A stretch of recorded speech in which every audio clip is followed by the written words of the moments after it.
नमस्कार. मी रितू म्हात्रे.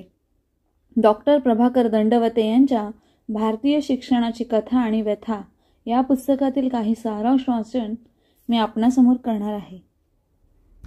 इसवी सन 5000 वर्षापूर्वी शिक्षणाची व्यवस्था नव्हती. जगण्यासाठीचे ज्ञान कुटुंबातच मिळत असे.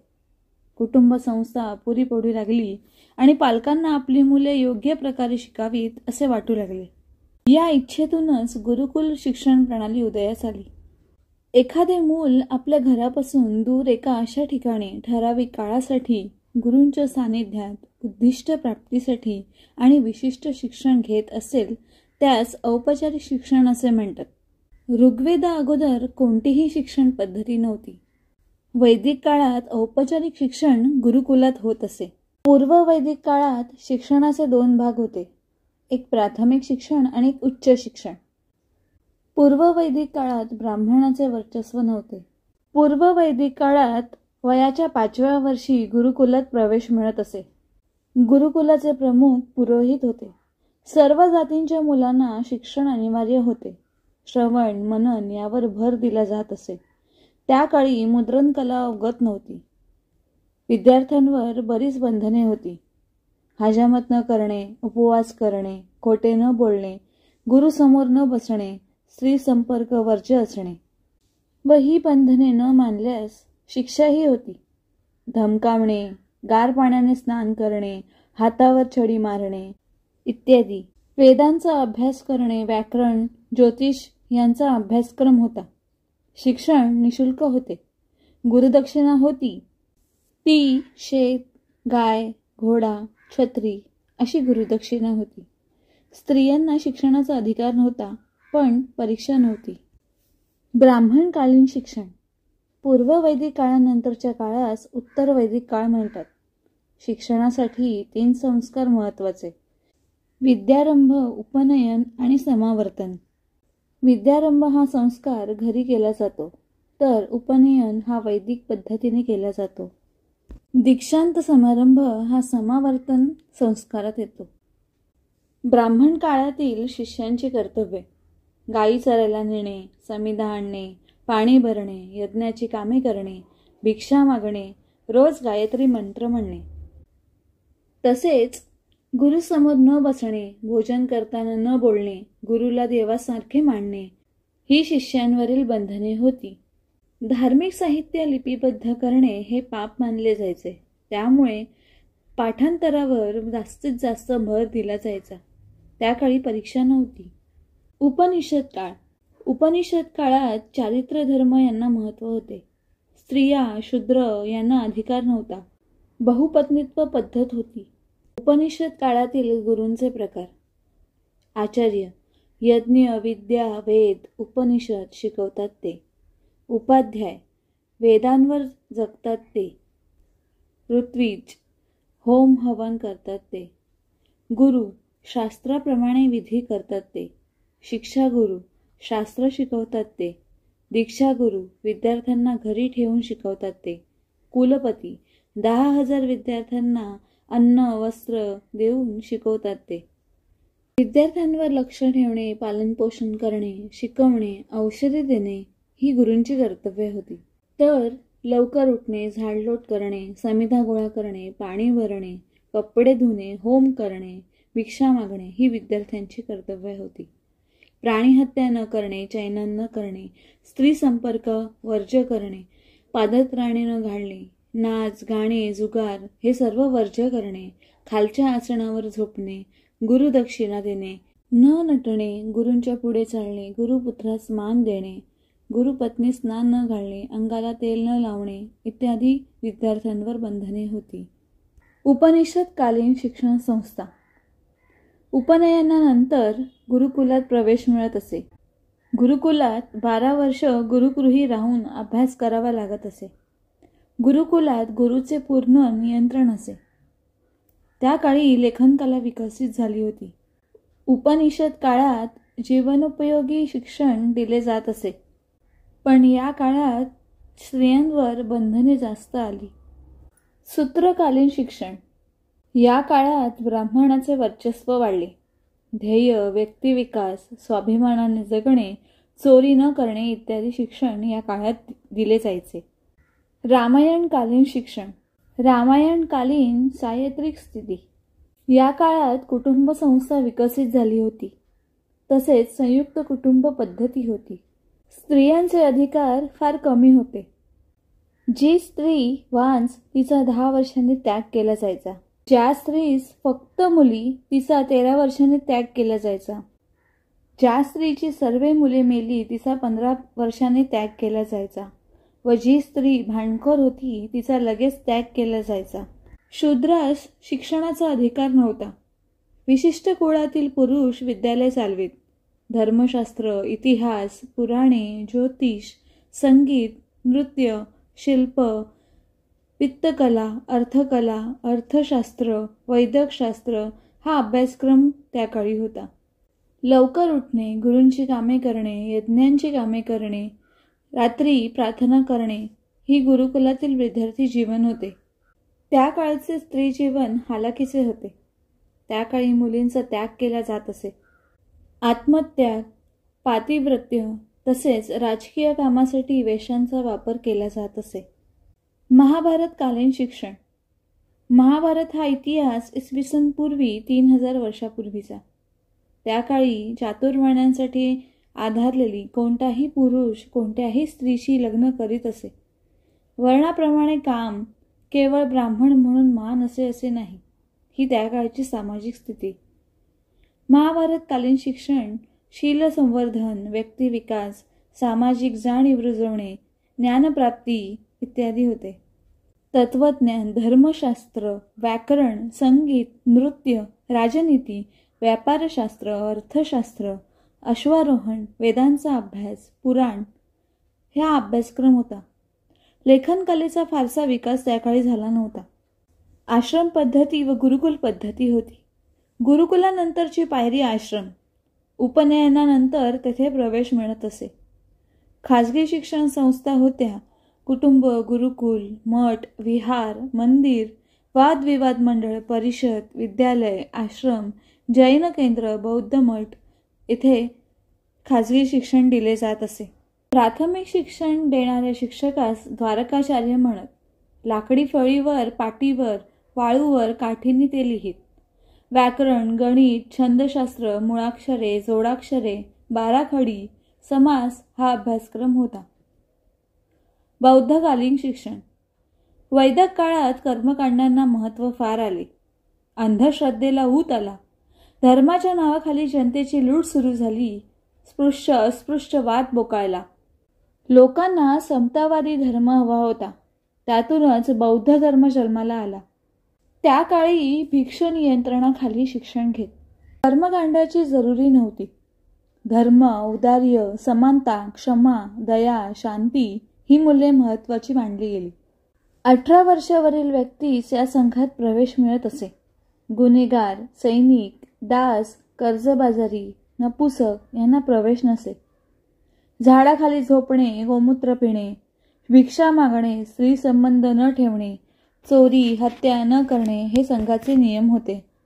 प्राथमिक शिक्षणात व्याकरण, लेखन, वाचन, गणित, आध्यात्मिक ज्ञान असे प्राथमिक शिक्षण होते.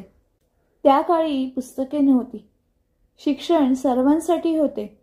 प्राथमिक शाळेत लिपीशाळा म्हणत. लाकडी फळीवर चुन्याने लिहित.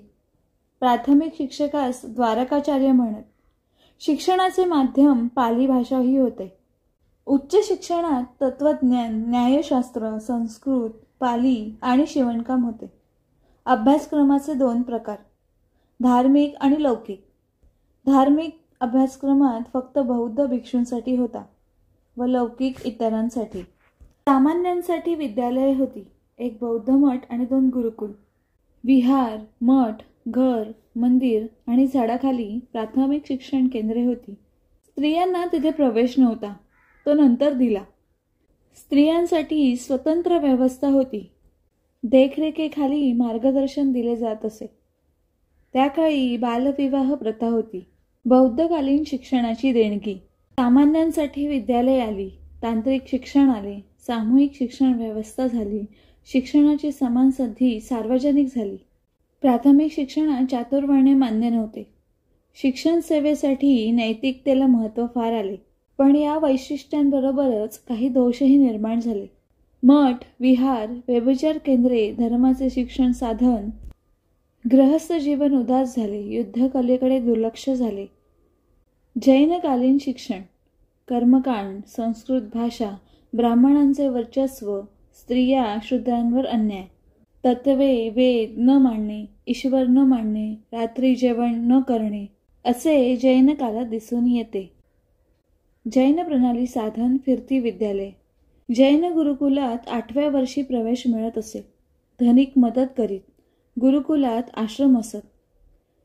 अध्ययन पद्धतीत वाचन, चिंतन, मनन होते.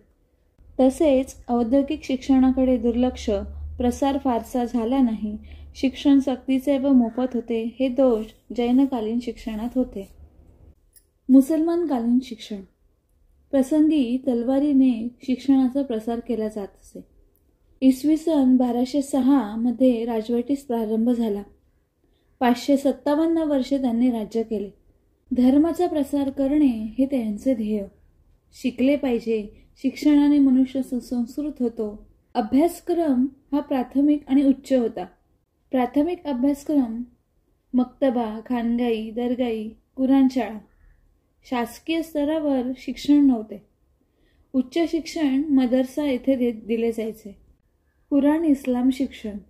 अध्यापन पद्धती ही मौखिक स्वतंत्र परीक्षा नव्हती. त्या काळी बालविवाह होता. सैनिकी शिक्षण फक्त राजकुमारांसाठीच होते.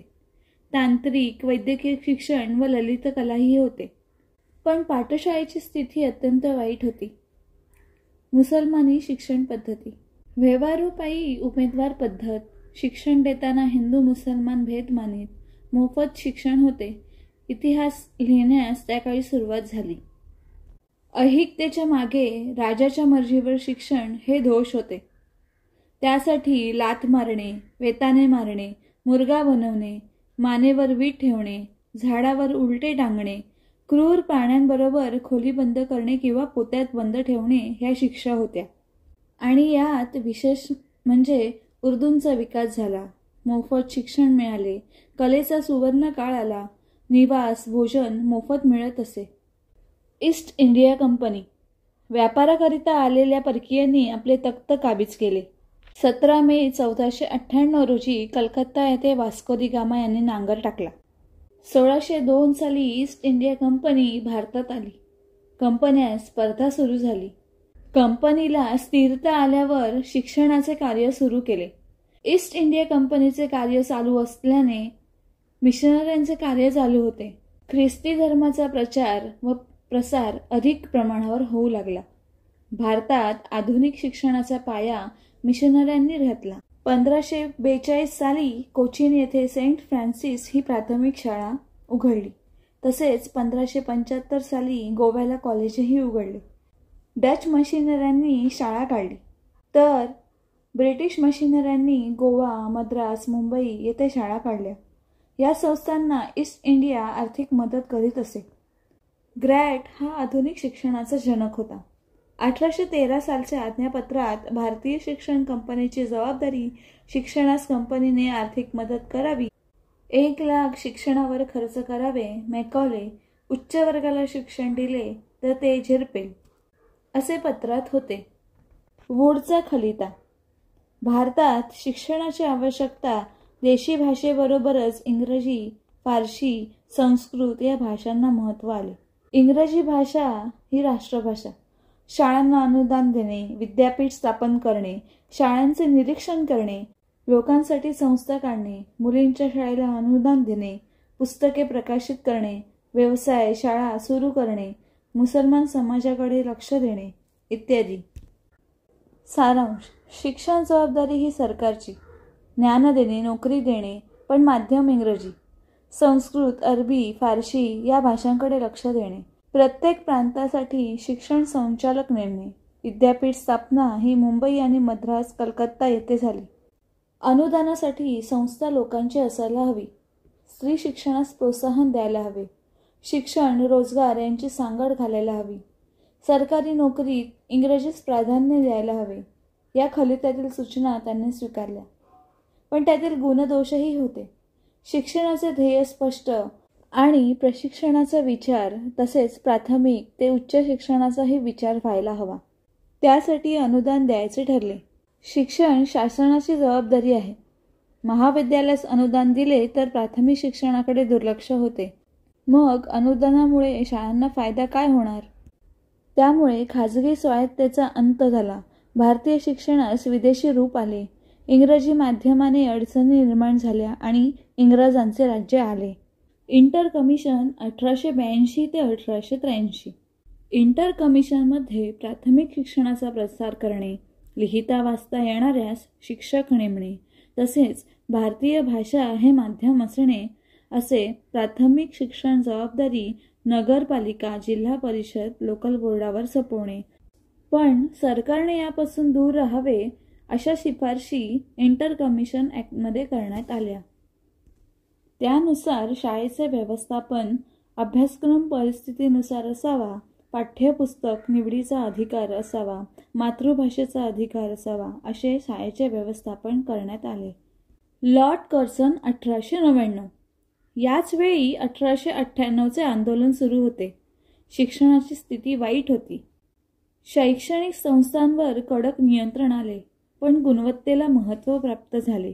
या आयोगात प्राथमिक शिक्षणासाठी इंग्रजी भाषेला महत्त्व देऊ नये, तर माध्यमिक शिक्षणासाठी अनुदान हवे असेल तर ती शाळा मान्यता प्राप्त हवी. शिक्षण क्षेत्रातील सुधारणा. हिंदी संस्थांच्या ताब्यात शिक्षण संस्था गेली. खाजगी संस्थांना पूर्ण स्वातंत्र्य दर्जा खालवला. शिक्षकांची लायकी बेताचीच होती. भारतीय विद्यापीठ आयोग 1902. या काळी महाविद्यालय वाढली, पण दर्जा कमी झाला. उच्च शिक्षण नोकरीशी जोडले. विद्यापीठ क्षेत्र ठरवावे, महाविद्यालयाने निरीक्षण करावे व मॅट्रिकचा दर्जा सुधारावा असे भारतीय विद्यापीठ आयोगात नमूद होते. खाजगी संस्थेवरील नियंत्रण. मान्यता हवी, अनुदान नको, मताप्रमाणे शाळा नको. 1902 नंतर काही बदल झाले. अनुदान नसो वा असो, नियंत्रण मात्र पाहिजे. Sadler commission 1917. कलकत्ता विद्यापीठ आयोग. प्राथमिक शिक्षण वाढवणे, खाजगी शाळा वाढवणे, प्रशिक्षणावर भर देणे, वेतनवाढ, प्रॉव्हिडंट फंड सुरू करणे. पण माध्यमिक शाळेसाठी वेतन कमी, त्याचा दर्जा खालावला होता, साधन सामग्रीचा अभाव होता व अर्थव्यवस्था ही कोलमडली होती. विद्यापीठाने त्याचा कारभार शासनयुक्त करावा. अभ्यासक्रम सरकारने ठरवू नये. पदवी अभ्यासक्रम 3 वर्षांचा असावा व त्याचे प्रशिक्षण मिळावे अशा शिफारसी सॅडलर कमिशन आयोगात करण्यात आल्या. हर्टॉग समिती 1929. या समितीत माध्यमिक शिक्षण सुधारणे, मिडल स्कूल परीक्षा ठेवणे व शिक्षकांना सुरक्षा देणे, उच्च शिक्षणात गुणवत्ता वाढवणे अशा शिफारसी करण्यात आल्या. वर्धा शिक्षण आयोग 1937. यात गांधीजींचे विचार होते. प्राथमिक शिक्षण 7वी पर्यंत होते. इंग्रजीऐवजी हस्तव्यवसायास प्राधान्य होते. 7 ते 14 वयोगटातील मुलांना शिक्षण मोफत व सक्तीचे होते. मातृभाषा माध्यम व हस्तव्यवसाय शिक्षण होते. वर्धा शिक्षण योजनेतील काही तत्वे. कृतीद्वारा शिक्षण, कमवा व शिका, शिक्षण व जीवनाची सांगड. त्याचबरोबर काही दोषही होते. ग्रामीण भागात योग्य पूर्व प्राथमिक विचार नाही, साहित्याला स्थान नाही. सार्जंट अहवाल. पूर्व प्राथमिक घटक मानावे. वय 3 ते 6 साठी शिक्षण मोफत करावे. महिलांना शिक्षक नेमावे. तसेच प्राथमिक शिक्षणासाठी वय वर्ष 6 ते 14 साठी शिक्षण मोफत असावे व अंतर्गत परीक्षा ठेवावी. माध्यमिक शिक्षणासाठी विद्वत महाविद्यालय, तांत्रिक विद्यालय, विद्वत महाविद्यालय, विश्वविद्यालय शिक्षण. माध्यमिक शिक्षणासाठी काही शिफारसी होत्या. शिफारसीत अभ्यासक्रम 3 वर्षांचा असावा. इंटर परीक्षा बंद असावी. शिक्षकांना योग्य वेतन, ट्युटोरियल पद्धत सुरू करावी. त्याचा दर्जा वाढवावा असे शिफारसी होत्या. मुदलियार आयोग. मुदलियार आयोगात काही शिफारसी होत्या. लोकशाहीची जाणीव करून देणे, शिक्षण धर्मनिरपेक्ष भावनेने करणे, सामाजिक बांधिलकी जपणे, नेतृत्वाचा विकास करणे. माध्यमिक शिक्षणाचा आकृतिबंध. त्यात काही शिफारस होत्या. शिक्षणाचा कालावधी 7 वर्ष असावा. ग्रामीण शाळात कृषी विषय असावा. मुलींसाठी गृहशास्त्र हे विषय असावे व त्याचे माध्यम मातृभाषेत असावे. पाठ्यपुस्तक मंडळ नेमावे. एका विषयासाठी अनेक पाठ्यपुस्तके असावीत. त्यातून निवड बांधणी चांगली असावी.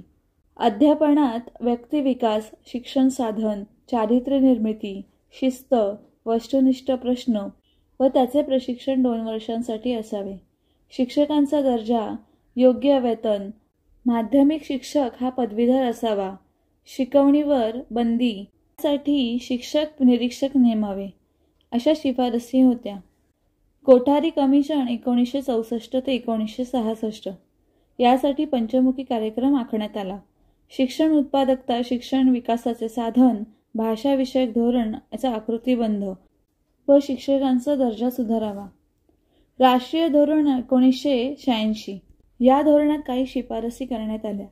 कार्यक्रमानुसार वित्त व्यवस्था, साधनसामग्रीचा जास्तीत जास्त वापर, मूल्यमापन 5 वर्षांनी करणे, गुणवत्ता कमी झाली आहे त्यासाठी 75% भ्रष्टाचार हा कारणीभूत आहे.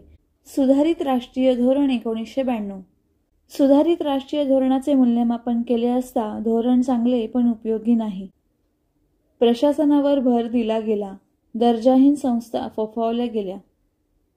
राष्ट्रीय शिक्षण धोरण 2001 यासाठी काही शिफारसी होत्या. शिक्षक, पालक यांचा सहभाग असावा.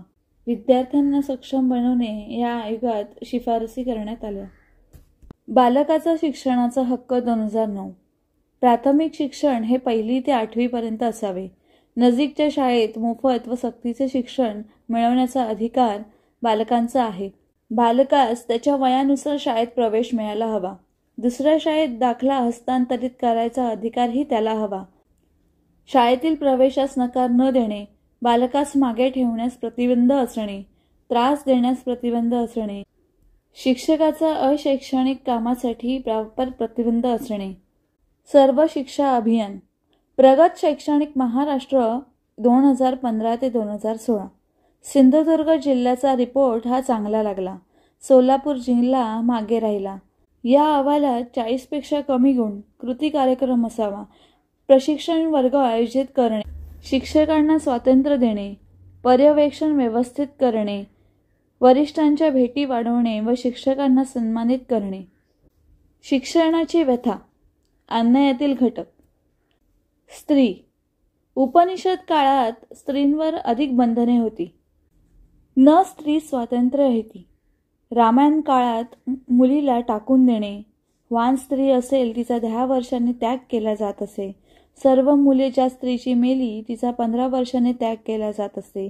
त्या काळात स्त्री एक उत्पादनाचे साधन म्हणून पाहिले जात असे. बौद्ध काळात स्त्रियांना शिक्षण केंद्रात प्रवेश नव्हता. म्हैस व स्त्री ताणणे के अधिकारी एक कवी. मुसलमान काळात पडदा पद्धत होती. शूद्रांवर अन्याय जास्तीत जास्त होत होता. डॉक्टर प्रभाकर दंडवते यांची ग्रंथसंपदा. पुस्तक क्रमांक 1 प्लॅटफॉर्म नंबर 4 2009. पुस्तक क्रमांक 2 इये शिक्षणाची ये नगरी 2011. पुस्तक क्रमांक 3 शिक्षणाचे व्यवस्थापन व संघर्षग्रस्त खाजगी शिक्षण संस्था 2014.